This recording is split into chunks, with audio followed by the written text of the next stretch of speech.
Next, we have Dr. Janet Davis from Miami, Florida, who is going to quiz you now that you know everything there is to know about how to diagnose white dots.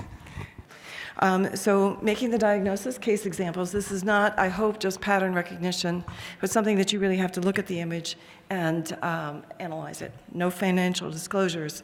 So take a look at the first case. And as you're looking, I won't distract you with any clinical details. Just look at the images.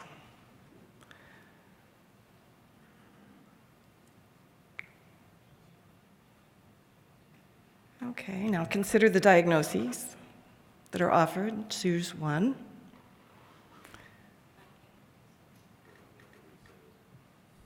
Okay, let's have the audio response come up. So select one, your choice there. Takes a while. Okay, mutes. Okay, we're going to go back to my slides now. This was actually a masquerade. So you have to choose one of these four. These are their four choices for the masquerade. Take another look, and I've selected what I think is the salient image. Let's have the audio response question.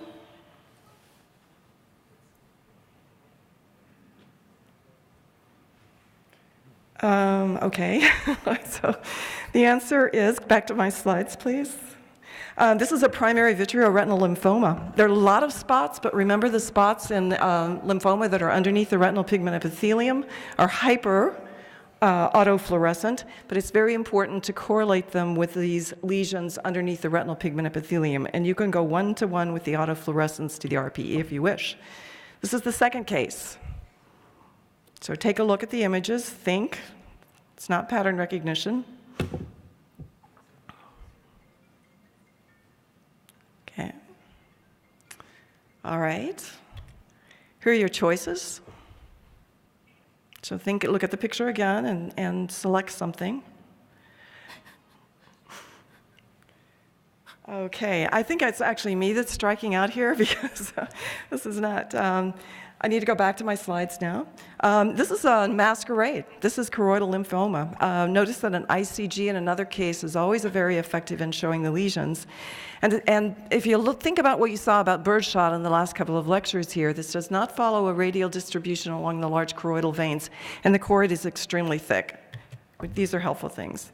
Okay, another case. This one you should get just on pattern recognition.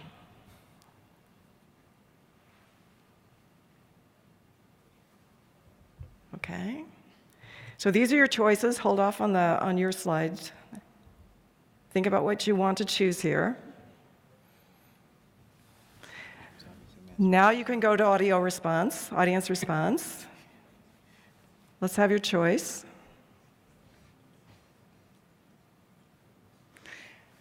Yes, pattern recognition wins, unfortunately. Yay, good audience, good audience. I just want to make one teaching point here. Next, need to go back to my slides. And that is that, yes, in fact, this is persistent placoid maculopathy, but I would disagree a little bit with Dr. Fauzi. I would like you to notice that those little lesions are exactly the size of choriocapillaris nodules, and I think this is an anterior choroidal disease. Okay, next case.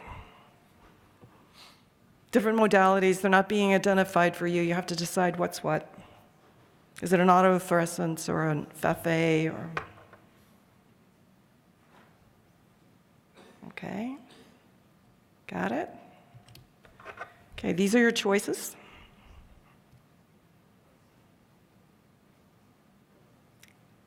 Okay, give them the audience response.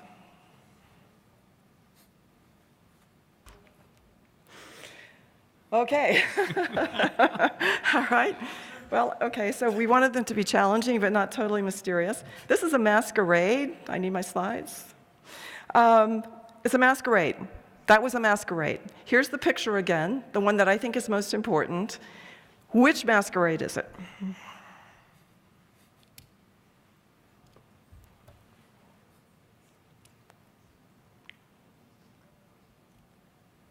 You're doing the auto response. We need to put that, sorry.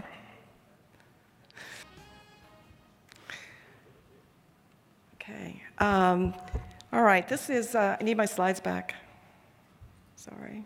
Okay, this is central serous. Notice that there's inferior guttering of the autofluorescence. I apologize for the difficulty of these cases. This one you should get on pattern recognition. This is the acute phase when the patient walks in the door. This is the appearance. But the question is going to show you the convalescent phase because it's a great help. This is the patient 1 year later and stable. And these are your diagnostic choices, including, again, Masquerade. Audio response question.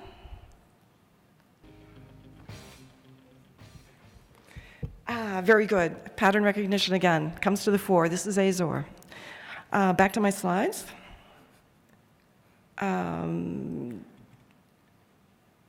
Notice how it changes from a more Mudes-like picture in the convalescence phase to a lesion that has RPE damage.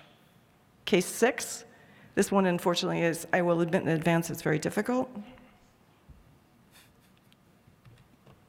These are your choices for diagnosis. Let's go to audio response. Okay, my slides. Masquerade.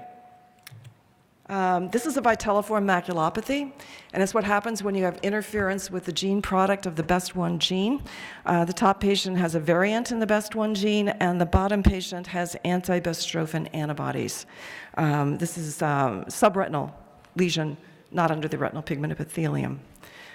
Last case, I think, probably will be all we have time for. Take a good look here.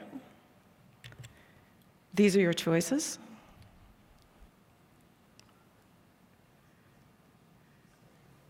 Okay, audience response. Yay, good.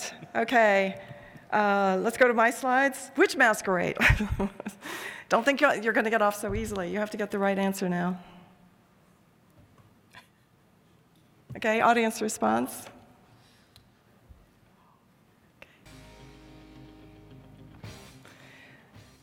Okay, it's uveal effusion. Back to my slides. Okay? Now, this case did not respond to corticosteroids, did not have thick sclera, did not have a short axial length. It's been reported in the literature that cases of uveal effusion that respond to corticosteroids should be classified as a type 3 uveal occlusion. I think their uveal effusion in this case requires scleral windows, and I think if it's responding to corticosteroids, it's probably something else other than uveal effusion. Well, this was a time test, so by definition, no one got better than 70%. You got 7 out of 13 questions, so thank you very much. Thank you, Dr. Davis, for that fantastic, very difficult quiz.